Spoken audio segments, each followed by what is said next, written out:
यहाँ पर एमपीपीएससी की, मध्य प्रदेश लोक सेवा आयोग के विज्ञापन की, हालांकि आप सब ने देख लिया होगा, फिर भी कुछ विशेष बातें जो आपको जाननी है उसके लिए मैं उपस्थित हूँ।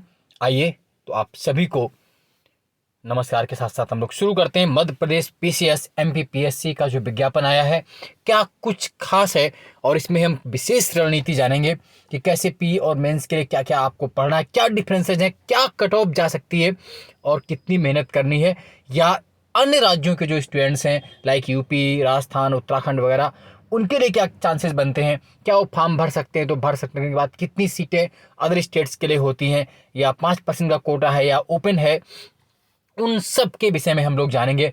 कब तक एग्जाम हो सकता है, कितनी सीटें हैं, वगैरह वगैरह, इन सब पर आइए देखते हैं। एमपीपीएससी ऑनलाइन आवेदन करने की जो अंतिम तिथि आपको दी गई है यहाँ पर, वो 21/10/2023 यानी कि 21 अक्टूबर तक आप फॉर्म भर सकते हैं। और फॉर्म भरना जो शुरू होगा वो कब से हो रहा वो भी आप देख लीजिए, और एग्ज़ाम की डेट भी इन्होंने यहाँ पर मेंशन कर दी है। सबसे बड़ी बात है, जो एग्ज़ाम डेट है वो 17/12/2023, 17 दिसंबर 2023 को एमपीपीएससी प्री होगा। एमपीपीएससी पीटी 17/12/2023 को होगा। 2 पेपर होते हैं, आप ये सब जानते हैं, जीएस और सीसेट। 10 से 12 तक आपका जीएस होगा, और सामान्य अभिरुचि परीक्षण जो है आपका, वो आपका 2:15 से 4:15 तक है। एक बार फिर से देख लीजिए, विज्ञापन कब आया, 5/9/2023 को। प्रवेश पत्र 8 दिसंबर 2013 से उपलब्ध होंगे, और फॉर्म को फिल करने की लास्ट डेट क्या है, 21/10/2023, 21 अक्टूबर 2023 को आप पे भर सकते हैं। चलिए आगे तक भर सकते हैं, ठीक है। आइए क्या क्या इंपॉर्टेंट है और कब से प्रारंभ कर सकते हैं भरना, ये भी देखिए। राज्य सेवा प्रारंभिक परीक्षा 2023, स्टेट सर्विस प्रिलिमिनरी एग्जाम 2023 के प्री के जो एग्ज़ाम है, एमपीपीएससी के फॉर्म है, वो आपका 22/9/2023, 22 सितंबर 2023 से प्रारंभ होकर 21/10/2023, लगभग एक महीने तक आपका ये लिंक ओपन रहेगा। आप www.mponline.gov.in या www.mppsc.mp.gov.in पर भर सकते हैं, ठीक है। ऑनलाइन आवेदन ही स्वीकार किए जाएंगे। आयु की गणना आपकी कब से होगी, 1 जनवरी 2024 के संदर्भ में आपकी गणना जो एज की मानी जाएगी। अब आयु की गणना किससे होगी, आप सब जानते हैं, क्लास 10 की जो मार्कशीट है, हाई स्कूल की जो अंक सूची है मार्कशीट, उसमें जो आपकी डीओबी है वही डेट ऑफ बर्थ मानी जाएगी, ठीक है। अन्य बातों पर आते हैं हम लोग, क्या क्या जो मेन पॉइंट है इसमें, क्या आपका शुल्क है, क्या है, कैसे स्थितियां है ना। तो ये देखिए, शैक्षणिक अर्हता तो आप जानते हैं कि एक सिंपल स्नातक ग्रेजुएशन होना चाहिए। देखिए, स्नातक उत्तीर्ण अथवा स्नातक के अंतिम वर्ष में अध्ययनरत अभ्यर्थी पात्र हैं। गजब, अभी तक ये एक नई बात आप मान के चलिए कि जो लास्ट ईयर भी है बीएससी बीकॉम या बीए वगैरह में, या तो आप स्नातक उत्तीर्ण हो अथवा लास्ट बार अंतिम ईयर आपका चल रहा हो स्नातक का, तब भी आप फॉर्म भर सकते हैं। तो ये बहुत बड़ी बात है। तो यानी कि अगर जिनकी तैयारी बेहतर है और लास्ट ईयर ग्रेजुएशन में, तो भी फॉर्म अप्लाई कर सकते हैं, ठीक है।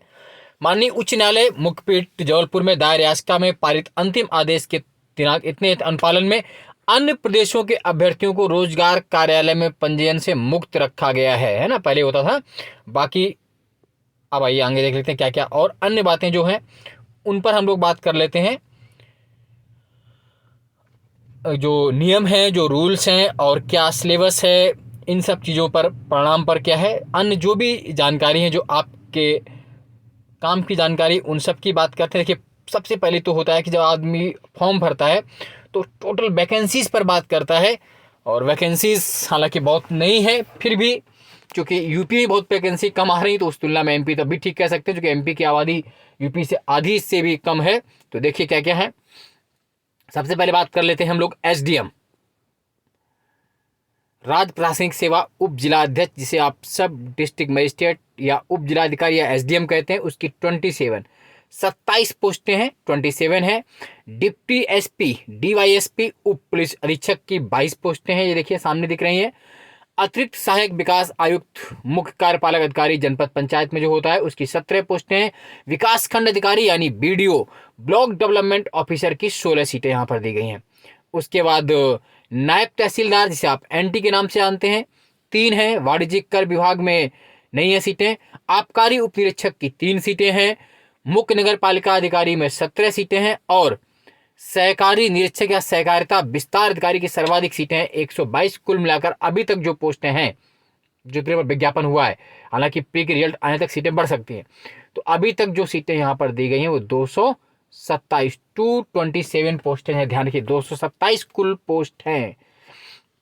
एक बात आप जान लीजिए, अदर राज्यों के जो भी कैंडिडेट हैं वो सभी सामान्य श्रेणी में, अनारक्षित श्रेणी में माने जाएंगे, चाहे वो ओबीसी में हो, चाहे एससी एसटी या सामान्य हो, वो सभी सामान्य में माने जाएंगे। जो रिजर्वेशन है एससी एसटी या ओबीसी का, उसका फायदा मध्य प्रदेश के एमपी के मूल निवासी को ही दिया जाएगा, अन्य राज्यों के निवासी को नहीं दिया जाएगा, ध्यान रखें। चलिए अब एज वगैरह की बात कर लेते हैं, क्या छूट है, क्या है, कितनी है, तो है ना, ये कितनी रिक्तियों की संख्या है, कहाँ एमपी की एक्स सर्विसमैन, दिव्यांगजन, वो पूरा विवरण है। ये कितना % रिजर्वेशन पर कितनी कितनी सीटें हैं, ये ठीक है, आपने देख लिया पूरा। राज्य मुख्य परीक्षा पर बाद में बात कर लेंगे, है ना। अभी जो हम लोग बात कर रहे हैं सेंटर कहाँ कहाँ पर हैं वो आप देख लीजिए। एमपी पीटी का जो सेंटर है वो पूरे 52 जो डिस्ट्रिक्ट है वहाँ के उन 52 डिस्ट्रिक्ट्स में है। अभी हालांकि डिस्ट्रिक्ट और नया बना है, उसमें सेंटर अभी शायद नहीं होगा, 53वां डिस्ट्रिक्ट नया बन चुका है। तो अभी जो 52 डिस्ट्रिक्ट है वहाँ पर आप भर सकते हैं, इंदौर से लेकर के निवाड़ी तक, जहाँ भी आपको घूमने का मन करता हो, इंदौर, उज्जैन, कटनी, खंडवा, ग्वालियर वगैरह वगैरह। खैर, और जो सेंटर मिलता है वो कैसे मिलेगा, देखिए एमपी वालों के लिए क्या है, वर्तमान पता डालेंगे तो प्रथम आवंटन के वर्तमान पते के अनुसार होगा, वर्तमान पते का संभाग, ये इस तरह का है, ठीक है। अन्य प्रदेशों के अभ्यर्थियों को सिर्फ यहाँ पर ऑप्शन दिए गए हैं जहाँ पर आपको चुनना है। जो अदर स्टेट से जाएंगे अन्य प्रदेशों के अभ्यर्थियों को इंदौर, भोपाल, ग्वालियर तथा जबलपुर में से 2 विकल्पों का चयन करना होगा। परीक्षा केंद्र का आवंटन आयोग द्वारा प्रशासनिक सुविधा के अंदर, यानी जो बाहर से जाएंगे वो सिर्फ यानी यूपी एमपी को छोड़ के यूपी, राजस्थान, दिल्ली जो भी हैं वो सिर्फ 4 में से 2 भर सकते हैं, इंदौर, भोपाल, ग्वालियर या जबलपुर। और अधिकांश लोग जाते भी इन्हीं सेंटरों में है। जब मैं देता था खुद ग्वालियर में, मैंने प्री मेंस खुद दिए, भोपाल में भी दिए, इंटरव्यू इंदौर गया। तो आप अदर स्टेट वाले ध्यान रखें, वो इंदौर, भोपाल, ग्वालियर तथा जबलपुर में से किन्हीं 2 विकल्पों का चयन करेंगे, इंदौर, भोपाल, ग्वालियर और जबलपुर में। बाकी वहाँ के लोग अपने पूरे में से कहीं सेंटर उनका बन सकता है, ये ठीक है। क्लियर हो गया। अब देखिए एज क्या है, जो गैर वर्दीधार पद है, मतलब जैसे डीएसपी और डिप्टी जेलर को छोड़ के 21 से 40, 21 से 40, किंतु जो डिप्टी एसपी या जो डिप्टी जेलर वाले पद हैं वहां पर 21 से 33 वर्ष दिखा ना, वर्दीधारी पदों की, है ना, ये है। अब देखिए तो यानी कि 21 से 40 है, उसको आप 40 वर्ष तक भर सकते हैं, लेकिन जो पोस्ट ऐसे हैं डिप्टी एसपी वगैरह उनमें 33 साल तक है। और ये सीने की माप वगैरह दी है जो भी है, ठीक, ये पूरा क्लियर हो गया। आयु सीमा में छूट क्या है, जो गैर वर्दीधारी पद हैं उसमें जो एमपी के हैं एससी, एसटी, ओबीसी, नगर निगम, मंडला कर्मचारी या अदर, है ना, सैनिक, एक्स सर्विसमैन है, दिव्यांगजन, वुमेन्स हैं, इन सबको 5 वर्ष की छूट प्रदान की जाएगी। जो लोकल एमपी के होंगे यानी 45 साल तक भर सकते हैं गैर वर्दीधारी पदों में, जो एक्स सर्विसमैन एमपी के हैं या एससी एसटीज हैं या ओबीसी वगैरह।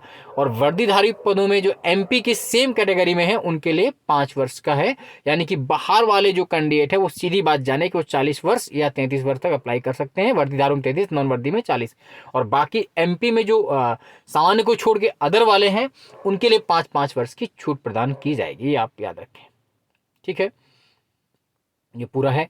और अब आगे और देख लेते हैं, जो इस पर कुछ मेन पॉइंट हो सकता है आपका, कैसे कैसे आपको फॉर्म भरना है, रोल नंबर, ये सब पूरा वो भरा जाएगा, वो आप भर लेंगे, उसमें कोई दिक्कत नहीं है। और भी उन्होंने बात दी है कि क्या क्या एड्रेस में कैसे भरना है पूरा फॉर्म, शुल्क कितना है, एमपी के निवासी, एससी एसटी ओबीसी है 250 वर्ग है, शेष सभी मतलब जो बाहर या अदर के हैं उनके लिए 500 रुपये का शुल्क लगेगा। ये पूरा है। इंटरनेट या डेबिट क्रेडिट से आप भुगतान कर सकते हैं। इसके अलावा, है ना, जो मेन पॉइंट है उस पर भी आ जाते हैं। जो ये आप जो भी जिस लेवल पे आप क्रीमी लेयर पे या जिस कैटेगरी में आते हैं उस कैटेगरी का आपको जो फॉर्मेट यहाँ पर दिया वो बना करके आपको लगाना पड़ेगा, है ना। ये सब देखिए अंडरटेकिंग का पूरा दिया हुआ है। ये मुख्य परीक्षा हाई स्कूल का आवेदन पत्र जो भी आपके पास है, और कितना इन्होंने दिया देखो। मध्य प्रदेश का मूल निवासी जो SC ST पिछड़ा वर्ग भर्ती कहीं सेवारत न हो सम्मिलित किया जाएगा। जो अयर पाए जाएंगे यात्रा का व्यय उन्हीं को दिया जाएगा, है ना, और बाकी लोगों की यात्रा का व्यय नहीं दिया जाएगा। ये अब देख लिए, ये देखिए किस तरह आपको OMR में भरना है ये बताया गया है ना। OMR में क्या आपको सही गलत किस तरह आपको मूवमेंट करना है वो आप देख लीजिए। तो ये पूरा इन्होंने यहाँ पर आपको दे दी है ना। और पेपर आप जानते ही हैं, जो पेपर आपके 2 घंटे के होने, एक में तो आपका GS होना है। सिलेबस की बात करें तो GS में सब कुछ शामिल है, आप सब जानते हैं, लेकिन लोकल जो MP है उस पर बहुत फोकस करना है। और MP स्पेशल जो आता है उसको आप चाहें तो MP में लोकल महावीर प्रकाशन है वहाँ का, या पुणेकर प्रकाशन है MP में, या अदर कोई आपने बुक बेहतर देखी हो उससे पढ़ सकते हैं। बाकी GS कहीं से भी, और स्पेशली जो वहाँ पर SC ST एक्ट 1989 और ट्राइबल्स एक्ट कंप्यूटर क्वेश्चन है उसके लिए आप बैकियर फॉलो कर लीजिए। चाहे तो आप ना मिले तो घटना चक्र का ही उठा लीजिए आप बैकियर MP वाला, तो भी उससे काम आपको मिल जाएगा। CSET सिंपल होता है, उसके लिए मैथ रीजनिंग इंग्लिश आपने की होती है। बाकी डिटेल जानकारी मैं अगले वीडियो में जरूर करूँगा, बताऊँगा आपको और तरीके। हालांकि MP देखा जाए तो सबसे सरल होता है PT निकालना। इवन जब मैंने देना शुरू किया एग्जाम में तो पहला प्री मेरा MP का निकला था। MP का प्री, फिर मेंस, फिर इंटरव्यू दिया। वो बात अलग है कि बाहर राज्य होने के कारण वो उतना नंबर नहीं देते इंटरव्यू बोर्ड में, मुझे बहुत कम नंबर देते उन्होंने, अदर स्टेट वालों को उतना नहीं देते। बट ऐसा भी नहीं कि सिलेक्शन नहीं होते बाहर वालों के, होते हैं, निश्चित रूप से होते हैं। मेरे कई साथी भी वहाँ पर रहे हैं, ये बात अलग। बाद में UP हो गया तो छोड़ के आ गए। तो अदर वाली फॉर्म भरें, अप्लाई करें, निश्चित रूप से अभी और कोई एग्जाम आपके पास नहीं बचेगा। जो UP वाले UP मेंस दे लेंगे, IAS वाले IAS मेंस दे लेंगे, उसके बाद कोई एग्जाम नहीं है आपके पास, तो आप निश्चित रूप से भर सकते हैं, भरिए। और पूरे डिटेल में जानकारी, हाँ एक जानकारी और मैं दे दूं, क्योंकि लास्ट ईयर जो पेपर हुआ था उसकी कट ऑफ क्या रही थी, आइए उस पर बात कर लेते हैं। क्योंकि फॉर्म भरने से पहले ये भी रहता है, उत्सुकता रहती है कितने नंबरों पर हम क्या करें क्या नहीं करें, है ना। तो ये जानते हैं कि CSET चूँकि क्वालिफाइंग है, तो जो कट ऑफ मार्क्स बनते हैं वो जो बने हैं आपके, देखिए GS का पेपर जो होता है उसके आपसे बनता है। तो देखिए ये कट ऑफ रही थी, यहाँ पर है, ये देख लीजिए। UR लगभग 80% के आसपास ही जाती है कट ऑफ। तो UR जो ओपन ग्रुप में था, सामान्य में 160 हो गए, 200 में से आप 80% मानिए। फीमेल में आपका 158 जाती है, गई थी लास्ट ईयर। SC 142 था, फीमेल में 138 था। ST में जो ओपन मतलब मेल कैटेगरी में 130, फीमेल और दोनों सेम था। OBC में ओपन मेल 154, फीमेल 152, EWS 154, 152।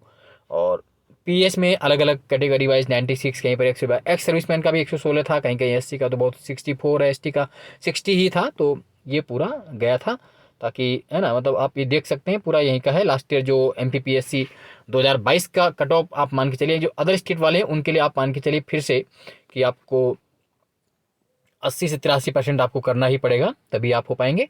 मतलब शेप तो 80 160 ऐसे ही रहता है। कट ऑफ पेपर इतना सरल आता है इनका, तो वो जाती कट ऑफ है वहाँ तक, तो है ना 200 में 160 के आसपास जानी होती है। PT में 80% आप करेंगे। नेगेटिव मार्किंग इनकी होती नहीं है, इसलिए और बढ़ जाती है। तो इतना आसानी से आप कर लेंगे, कोई दिक्कत नहीं। फीमेल 158 है, SC का 142 है, ST का आपने देख लिया 130 रहा, OBC का 154। तो ये कट ऑफ भी आपके साथ रहेगी। और ये टेलीग्राम ग्रुप है मेरा, अनुपम सर GS ग्रुप, वहाँ पर विज्ञापन पूरी कट ऑफ भी पड़ी हुई है, जुड़ जाइए। और जल्द ही मैं प्रॉपर बैच भी शुरू करूंगा, अभी जैसे ही कुछ अभी थोड़ा सा वो रहता है, जल्दी इसकी डिटेल वीडियो भी मैं लाने वाला हूं कि आपको तैयारी किस ढंग से करनी है। तो आज के लिए इतना ही। चैनल को लाइक सब्सक्राइब शेयर करना ना भूलें। जय हिंद, जय भारत, धन्यवाद।